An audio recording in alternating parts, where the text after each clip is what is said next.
আমরা নামাজরত অবস্থায় ছিলাম, আমাদের জামাত 7:30টায়। মহসুদ ভাই, এটা আবার থানায় আগে থেকে করা ছিল, ওই সময় থানায় বাড়ি করা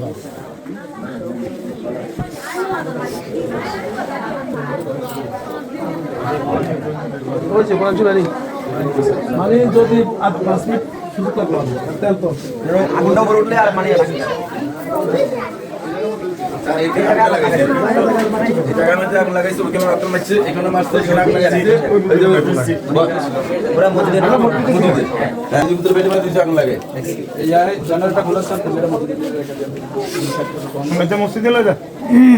হ্যালো ভিউয়ার্স, আসসালামু আলাইকুম। কেমন আছেন সবাই? আপনারা যে ঘটনাটি দেখছেন, এই ঘটনাটি ঘটে ফনশাহী শানে মদিনা হাফিজিয়া মাদ্রাসা। এই ঘটনাটি ঘটে গতকাল রাতে সন্ধ্যা এশার নামাজের পরে হুজুররা সবাই মসজিদে নামাজ পড়তে গেলে হাফিজিয়া মাদ্রাসার ভিতরে কিন্তু ফ্যাক্টল মেরে কিন্তু আগুন ধরানোর চেষ্টা করা হয়।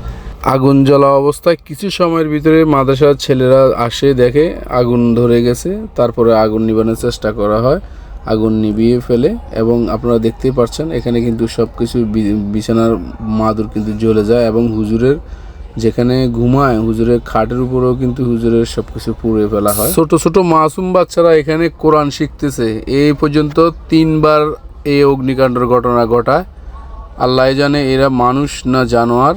আল্লাহ তাদের সকলকে হেদায়েত করুক। সবাই ভালো থাকবেন, ভিডিওটি শেয়ার করবেন।